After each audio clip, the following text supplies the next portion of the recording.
Asante sana msikilizaji wa AWR Tanzania kwa kuendelea kufuatana pamoja nasi, na umewadia tena wasaa kwenda kubarikiwa na kipindi cha Ijue Kweli, kipindi ambacho kinaletwa kwako na watumishi wa Mungu. Kwa wewe ambaye msikilizaji unatupata kwa masafa ya 94.7 Bariadi, bila kusahau Mtwara 98.9, Moshi huko 93.1, Liwale 91.1, sambamba nikirejea Babati 97.1. Endelea kubarikiwa na wasaa huu. Basi mwalike ndugu, jamaa, marafiki ili tuweze kupata mibaraka hii kwa pamoja popote ulipo, na Bwana azidi kuwa pamoja nawe. Ninayekukaribisha katika wasaa wa kipindi hiki mimi ni Lea Thomas. Endelea kubarikiwa popote ulipo, na Bwana akazidi kuwa pamoja nawe unapoendelea kubarikiwa na neno hili. Karibuni sana watumishi wa Mungu. Mpenzi msikilizaji wa AWR Tanzania, napenda kukushukuru sana kwa namna ambavyo unaendelea kufuatilia vipindi hivi. Bwana aendelee kukutia nguvu popote pale ulipo. Endelea kusimama kidete ukimtumaini Kristo na utaendelea kubarikiwa. Basi siku ya leo nikukaribisha tena katika kipindi hiki cha Ijue Kweli kinachosimamiwa na Injilisti wa Vitabu kanda ya Kinondoni. Nami mwinjilisti Michael Joseph niko tayari kusema nanyi kwa uwezo wa Mungu. Basi tuombe kabla tujaanza somo la leo. Baba yetu wa mbinguni, tunakushukuru sana kwa neema yako ya pekee kwetu. Umeendelea kutubariki, kutulinda, kutuwezesha hata leo tena tumekuja ili tuweze kujifunza. Endelea kumbariki msikilizaji popote pale alipo, mikoa yote hii ambapo mawimbi haya yanafika. Endelea kutuunganisha kupitia Roho yako Mtakatifu. Baraka zako ziendelee kwa pamoja nasi, kwa jina la Yesu naomba na kuamini. Amen. Karibu sana mpendwa wa msikilizaji wa AWR Tanzania katika somo la siku ya leo, Ijue Kweli. Na ukweli tutakao jua leo ni jinsi ambavyo Yesu atakavyorudi mara ya pili. Jinsi ambavyo Yesu atakavyorudi mara ya pili. Kumekuwa na lugha nyingi.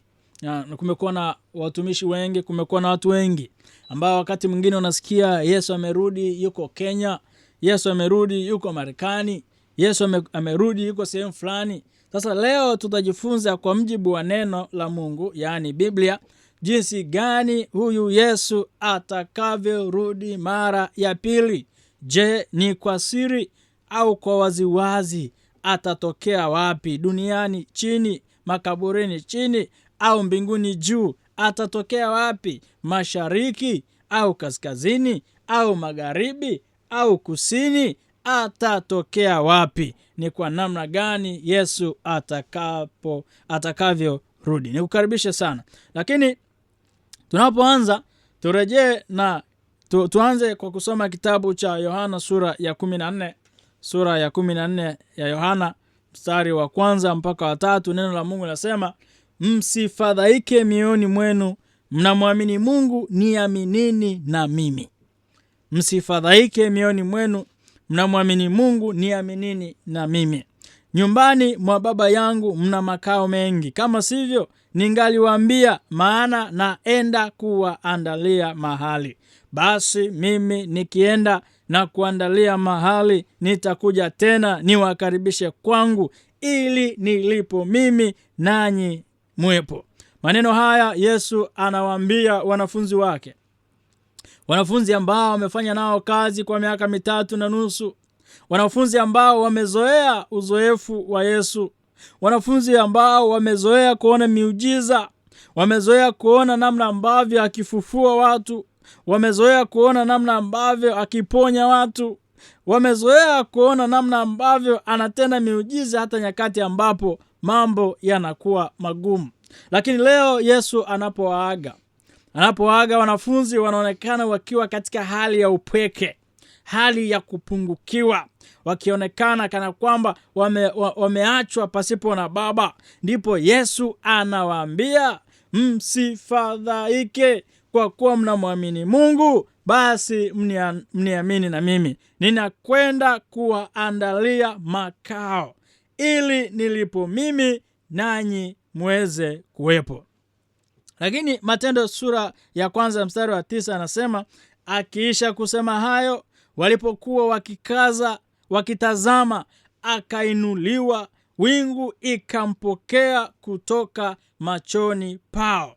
Walipokuwa wakikaza macho mbinguni, yeye alipokuwa akienda zake, tazama, watu wawili wakasimama karibu nao, wenye nguo nyeupe. Wakasema, enyi watu wa Galilaya, mbona mmesimama mkitazama mbinguni? Huyu Yesu aliyechukuliwa kutoka kwenu kwenda juu mbinguni atakuja jinsi hiyo hiyo mlivyomwona akienda zake mbinguni. Ujumbe huu unatuambia nini? Ujumbe wa kwanza unatuambia Yesu yuko mbinguni kutuandalia makao, lakini atarudi tena kutuchukua ili alipo yeye nasi tuweze kuwapo. Lakini ujumbe wa pili ni huu, kwamba namna alivyoenda ndivyo atakavyorudi. Kama alienda na wingu, atarudi na wingu. Kama alienda juu, basi anaporudi atatokea juu. Ni ujumbe huu unaozungumzwa katika Matendo sura ya 1 mstari wa 9 mpaka wa 11. Lakini kitabu cha Yuda kina sura moja tu, na sura hii ya 1 mstari wa 14 na 15, neno la Mungu nasema, na Henoko mtu wa 7 baada ya Adamu alitoa maneno ya unabii juu ya hao akisema, angalieni, Bwana alikuja na watakatifu wake maelfu maelfu, ili afanye hukumu juu ya watu wote na kuadhibisha wote wasiomcha Mungu kwa ajili ya kazi zao zote za upotevu walizozitenda bila kumcha Mungu, na kwa ajili ya maneno magumu yote ambayo hao wenye dhambi wasiomcha Mungu wameyanena. Tunajifunza nini hapa? Tunajifunza hiki, kwamba nabii wa Mungu Henoko anaonyesha kwamba Yesu atakuja, na kuja kwake kwa Yesu mara ya pili sio kuja kumkomboa mwanadamu tena. Kuja kwake mara ya pili ni kuja kuwahukumu wanadamu, kuwaadhibisha wote wasiomcha Mungu. Kwa nini? Kwa sababu ya matunda ya kazi zao. Hiyo ni tahadhari kwangu, ni tahadhari kwako pia, kwamba Yesu anapokuja mara ya pili haji kukomboa, anakuja kuhukumu. Umejiandaaje kwa ujio wa pili wa Yesu Kristo? Haji kufa msalabani, anakuja kama mhukumu. Sasa hivyo yakupasa kuwa tayari leo kuendelea kujisalimisha kwake, ili anapokuja kufanya hukumu, na hukumu yako iwe ya haki. Kama ni kurithi uzima milele, ndiyo. Kama ni kuhukumiwa katika moto, vivyo hivyo. Na katika hukumu hii, kwa sababu Yesu ni Mungu, hukumu hii haitakuwa na visingizio kwamba hapana, mimi sikutenda, huyu ni fulani alitenda. Hapana, hapa mdhambi kwa kinywa chake atasema, hukumu yako ni kweli na ya haki, maana yote yatawekwa bayana. Kwa hiyo ujiandae katika ujio wa pili wa Yesu Kristo. Haji kufa msalabani, anakuja kama mhukumu. Je, uko tayari? Jichunguze na kujiweka sawa. Lakini Zaburi ya 50 mstari wa 3, neno la Mungu nasema, Mungu wetu atakuja wala hata nyamaza, moto utakula mbele zake, na tufani yavuma sana ikimzunguka pande zote. Hivi ndivyo ambavyo neno linazungumza. Wako watu ambao wanasema huyu Yesu haji. Hizi habari za kuja kwa Yesu tumezisikia kwa muda mrefu sana, lakini mtunzi wa Zaburi anasema Mungu wetu atakuja wala hata nyamaza. Kwa hiyo rafiki, tujiandae kumpokea Mungu anapokuja mara ya pili. Hili si swala la stori, ni swala halisi, maana Roho wa Mungu aliyanena haya. Anasema moto utakula mbele zake, na tufani yavuma sana ikimzunguka pande zote.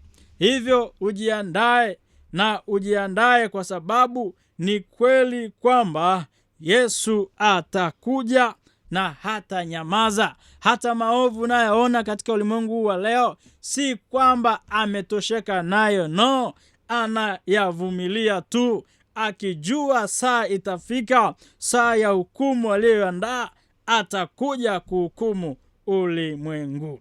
Ufunuo 1:7 neno la Mungu linasema, tazama yuaja na mawingu, na kila jicho litamuona, na hao waliomchoma, na kabila zote za dunia wataomboleza kwa ajili yake. Naam, amen. Maana yake ni nini? Maana yake ni hii: ujio wa pili wa Yesu Kristo hauhitaji vyombo vya habari.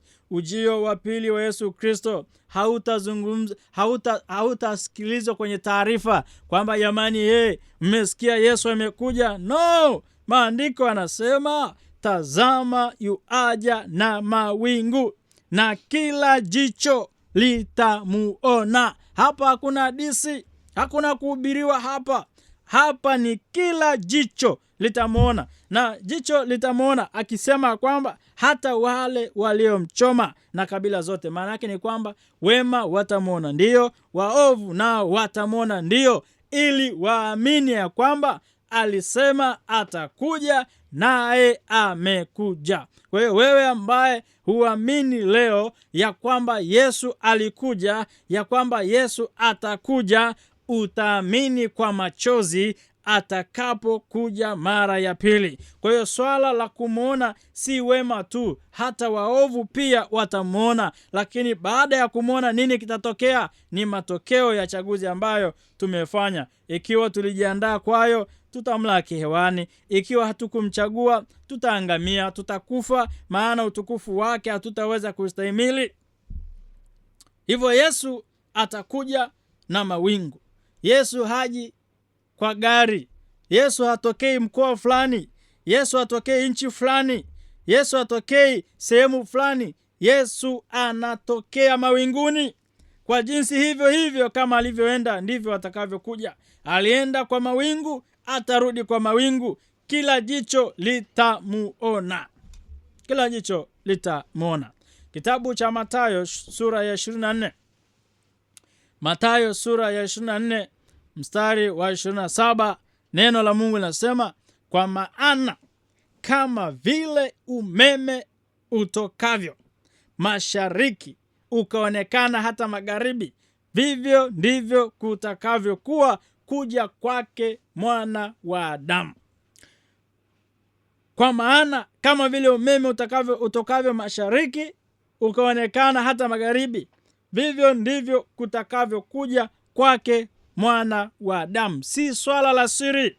Umeme ukikatika unakatika pote, ukirudi umerudi pote. Kila mmoja anaushuhudia. Kwa hiyo habari ya kuja kwa Yesu si swala la siri, utaonekana pote. Lakini Wathesalonike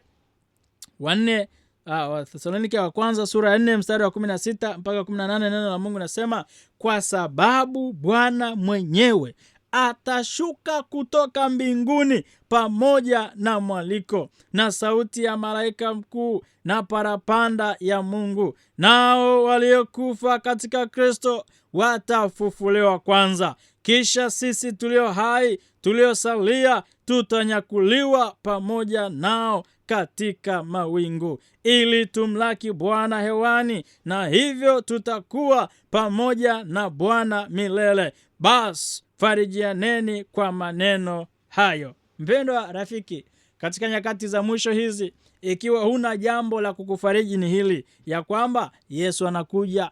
Yesu anakuja. Yesu anakuja. Yesu anakuja kuwachukua watu wake. Yesu anakuja kuwafufua watu wake. Hivyo uko tayari? Neno linaendelea kusisitiza habari za ujio wa Yesu kutoka juu mbinguni, kwamba Yesu atakuja, atashuka kutoka mbinguni. Hivyo leo mtu akikuuliza Yesu yuko wapi, kwa mjibu wa maandiko haya, jibu ni rahisi: Yesu yuko mbinguni.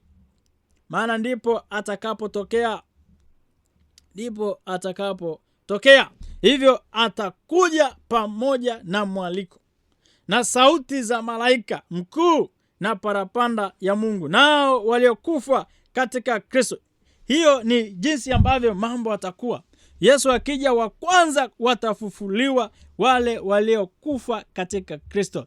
Walipitia uzoefu mgumu, ndio. Walipitia nyakati ngumu, ndio. Waliamua kuwa waaminifu, ndio. Katika uaminifu huo kwa Mungu walikufa. Wengine waliuawa kwa ajili ya imani. Wengine wakasema, kwangu chukua vyote, niachie Yesu. Hao watafufuliwa ikiwa walilala katika Kristo, watafufuliwa kwanza. Lakini baada ya wao kufufuliwa, kisha sisi tulio hai, huenda mimi nitakuwa hai, huenda rafiki yangu msikilizaji utakuwa hai, au kama utakuwa umelala, basi ninakuomba ulale katika tumaini, ili Yesu atakapokuja, basi wewe ufufuliwa kwanza, au mimi nifufuliwa kwanza, niliyetangulia kulala lakini katika tumaini. Lakini pamoja na hayo, tuliosalia tutanyakuliwa pamoja nao katika mawingu, ili tumlaki Bwana hewani, na hivyo tutakuwa pamoja naye milele. Farijianeni kwa maneno hayo. Hivyo wapendwa, tuendelee kufarijiana kwamba ni ukweli usiopingika, lipo tumaini. Yesu anakuja mara ya pili, anakuja kutuondoa katika ulimwengu huu uliojaa dhiki, shida, dhambi, kusalitiana kwingi, ajali, vifo, hali ya hewa isiyo na maana. Hivyo Yesu anakuja tena. Hivyo unavyomwona rafiki yako anakata tamaa, mtie moyo, mwambie unayemwamini, unayemtumaini, ni kweli anakuja tena. Kweli anakuja tena. Wakorintho wa kwanza sura ya 5, Wakorintho wa kwanza sura ya 15 mstari wa 50 mpaka 54 nasema, ndugu zangu, nisemayo ni haya, ya kuwa nyama na damu haziwezi kurithi ufalme wa Mungu, wala uharibifu kurithi kuto kuharibika. Angalieni, nawaambia ninyi siri. Hii ni siri ambayo tunaambiwa. Hatutalala sote, lakini sote tutabadilika. Kwa dakika moja, kufumba na kufumbua, wakati wa parapanda ya mwisho. Maana parapanda italia na wafu watafufuliwa, wasiwe na uharibifu, nasi tutabadilika. Maana sharti huu uharibikao uvae kutokuharibika, nao huu wakufa uvae kutokufa. Basi huu uharibikao utakapovaa kutokuharibika, na huu wakufa utakapovaa kutokufa, hapo ndipo litakapokuwa lile neno lililoandikwa, mauti imemezwa na kushinda. Miili hii tulio nayo leo haitarithi uzima. Miili hii inayoumwa, miili hii inayohitaji nguo, miili hii inayohitaji matunzo, miili hii ya leo ambayo inahitaji muda mwingi. Ndio maana leo utashangaa mtu yuko tayari kununua vazi la 300,000, la 400,000, la milioni, lakini habari ya kazi ya Mungu hayupo, yuko mbali. Kazi ya Mungu anaiona gharama kubwa, lakini mavazi ambayo anaovika mwili huu haoni kama ni gharama. Chakula ambacho anaulisha mwili huu haoni kama ni gharama, anaona ni sehemu tu ya maisha. Lakini swala linalohusu uzima, swala linalohusu uzima linahitaji mjadala mrefu. Unajua ni kwa nini linahitaji mjadala mrefu? Ni kwa sababu ya pambano. Kwa sababu ya pambano. Hivyo tunaambiwa leo hii ya kwamba tusitaabikie mwili huu wa nyama, maana haviwezi kurithi uzima milele. Ili uweze kurithi uzima milele, lazima upatengeneze mambo ya rohoni. Angalia mahusiano yako. Unajiandaa vipi kurithi uzima wa milele? Je, unajilisha kiroho? Je, unasoma neno? Je, unafanya utume? Je, unahubiri habari za upendo wa Mungu kwa watu wengine? Maana huu mwili ni kufumba tu na kufumbua. Utaondoka. Ndiyo, umekuchosha, unaumwa mara kwa mara, una magonjwa sugu. Ndiyo, acha nikupe tumaini ya kwamba huu mwili hutaingia nao kule. Maana ukiingia nao kule, hutafurahia maisha ya umilele. Kufumba na kufumbua, utabadilishwa.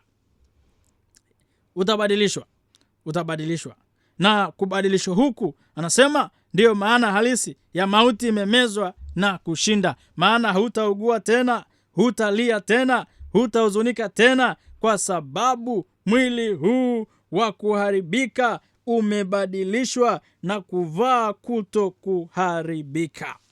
Rafiki zangu, hili nalo ni jipya. Na kwa sababu wakati mwingine itakuwa kama movie, ila wale ambao watapata bahati ya kuvikwa mwili mpya, kwao hata haitakuwa hadithi, itakuwa ni kustahili. Maana kilichowafanya wafike pale ni kumwamini Yesu kama Bwana na Mwokozi wa maisha yao. Ukitaka kushiriki habari hii njema ya kuvikwa mwili wa kutokuharibika, ni kumpokea Yesu kama Bwana na Mwokozi wa maisha yako leo. Ni kumpokea Yesu kama Bwana na Mwokozi wa maisha yako leo. Kitabu cha Mathayo. Kitabu cha Mathayo sura ya 16 mstari wa 27 anasema, kwa sababu mwana wa Adamu atakuja katika utukufu wa Baba yake pamoja na malaika zake, ndipo atakapomlipa kila mtu kwa kadiri ya matendo yake. Wapendwa, ni kweli kwamba hatuokolewi kwa matendo ya sheria, lakini mwana wa Adamu anakuja, na atakapokuja atamlipa kila mtu kwa kadiri ya matendo yake. Umetenda uovu, utalipwa uovu. Umetenda mema, utalipwa mema. Na uzima wa milele ni huu, kwamba watu wamwamini Kristo. Kwa kuwa kwa kumwamini Kristo, Yesu atafuta hata hayo maovu yatakapoletwa hukumuni. Yesu atasema, ndiyo, huyu alikuwa ni mzinzi, ndiyo, huyu alikuwa ni mwizi, ndiyo, huyu alikuwa anaabudu sanamu, ndiyo, lakini alipopata bahati ya kusikia sauti ya mwinjilisti, alipopata bahati ya kusikia sauti ya neno la Mungu, alibadilika. Kwa hivyo nilimsamehe tangu siku hile, mshahara wake ni huu, ni kumlipa mema, maana aliniamini. Lakini ukiendelea kudumu katika dhambi, ukiendelea kudumu katika maisha yasiyofaa, Yesu atakapokuja atakulipa kwa kadiri ya matendo yako. Ufunuo sura ya 6 anasema, sura ya 6 mstari wa 14, 15 mpaka 17 anasema, mbingu zikaondolewa kama ukurasa ulivyokunjwa, na kila mlima na kisiwa kikahamishwa kutoka mahali pake, na wafalme wa dunia na wakuu na majemedari na matajiri na wenye nguvu na kila mtumwa na muungwana wakajificha katika pango na chini ya miamba ya milima, wakaiambia milima na miamba, tuangukieni tusitirini mbele za uso wake yeye aketie juu ya kiti cha enzi na hasira ya mwanakondoo, kwa maana siku iliyokuu ya hasira yao imekuja, naye ni nani awezaye kusimama? Yesu atakapokuja mara ya pili, itakuwa ni hatari kwa waliomkataa. Itakuwa ni hatari kwa walioshikilia dhambi. Itakuwa ni hatari kwa ambao hawakumwamini kama Bwana na Mwokozi wa maisha yao. Hapa maandiko yanasema, wao wafalme, wao matajiri, wao majemedari hawataweza kustahimili utukufu wa Bwana. Watajificha katika mapango chini ya miamba ya milima, wakiambia milima na miamba, tuangukieni tusitirini. Na siku hiyo cha ajabu ni hiki, kwa kuwa anayekuja ni muumbaji. Hata hiyo miamba haitawatii, hata hiyo miamba haitaanguka, hata hiyo miamba haitawasitiri, hata hayo mapango hayatawasitiri, kwa sababu na wao wanatii sauti ya mwana kondoo aliyochukua dhambi za ulimwengu. Kwa hiyo hiyo siku iliyokuu ya hasira inakuja. Jiandae kujisalimisha kwa Kristo ili Yesu atakapokuja, maana ni hakika atakuja, uweze kujisalimisha kwake, wala usinganganie dhambi. Mathayo 13:36 mpaka 43, neno la Mungu nasema, kisha Yesu akawaaga makutano, akaingia nyumbani. Wanafunzi wake wakamwendea wakasema, tufafanulie mfano wa magugu na kondeni. Akajibu akasema, azipandaye zile mbegu njema ni mwana wa Adamu, lile konde ni ulimwengu. Zile mbegu njema ni wana wa ufalme, na yale magugu ni wana wa yule mwovu. Yule adui aliyepanda ni Ibilisi. Mavuno ni mwisho wa dunia, na wale wavunao ni malaika. Basi kama vile magugu yakusanyavyo na kuchomwa motoni, ndivyo itakavyokuwa katika mwisho wa dunia. Mwana wa Adamu atawatuma malaika zake, nao watakusanya kutoka katika ufalme wake machukizo yote na hao watendao maasi, na kuwatupa katika tanuru la moto, ndiko kutakuwako kilio na kusaga meno.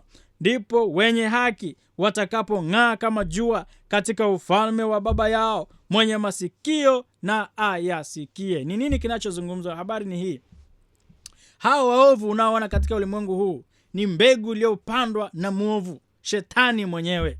Hao wema unaoona katika ulimwengu huu ni mbegu iliyopandwa na Mungu mwenyewe. Ni wale ambao walikubali na kuipokea kafara ya Yesu Kristo. Kwa hiyo huku ulimwenguni wanatambulika, wanaonekana, lakini Yesu anasema, maandiko yanasema siku zinakuja ambapo hao waliokubali kumtumikia Shetani na mali zake zote na tabia zake zote, kushikilia mambo ya uovu, hiyo siku inakuja ambapo malaika wataagizwa kuwavuna na kuwatupa katika ziwa la moto, katika tanuru ya moto. Mwenye masikio na asikie neno la Mungu likisema kwamba Yesu anakuja kwa hukumu waovu na wenye haki. Umejiandaa wapi rafiki yangu mpendwa? Umejiandaa wapi? Yesu anakuja. Jiandae, jitoe kikamilifu kwa Bwana. Nani ajuae? Ikawa ni nafasi pekee hii. Kesho yako nani ajuae? Leo yako nani ajuae? Ni Bwana tu. Isaya 25 mstari wa 9 anasema, katika siku hizo watasema, tazama, huyu ndiye Mungu wetu, ndiye tuliyemngoja atusaidie. Huyu ndiye Bwana tuliyemngoja, na tushangilie na kufurahia wokovu wake. Wacha Mungu atanena maneno haya wakimwona Yesu anakuja na mawingu, akishuka na malaika, parapanda ikilia, wana shout wakisema, huyu ndiye Yesu tuliyemngoja, huyu ndiye Bwana tuliyemngoja, huyu ndiye Mungu tuliyemngoja. Wanashangilia, wanafurahia wokovu wake, kwa kuwa Yesu anakuja. Tito 2:11 anasema, maana neema ya Mungu iokoayo wanadamu wote imefunuliwa, nayo yatufundisha kukataa ubaya na tamaa za kidunia, tupate kuishi kwa kiasi na haki na utauwa katika ulimwengu huu wa sasa, tukilitazamia tumaini lenye baraka na mafunuo ya utukufu wa Kristo Yesu, Mungu mkuu na Mwokozi wetu. Tumaini lenye baraka, mafunuo ya utukufu wa Yesu Kristo, Mungu mkuu na Mwokozi wetu anakuja tena. Ufunuo 22 anasema, mwenye kudhulumu na azidi kudhulumu, na mwenye uchafu azidi kuwa mchafu, na mwenye haki azidi kufanya haki, na mtakatifu azidi kutakaswa.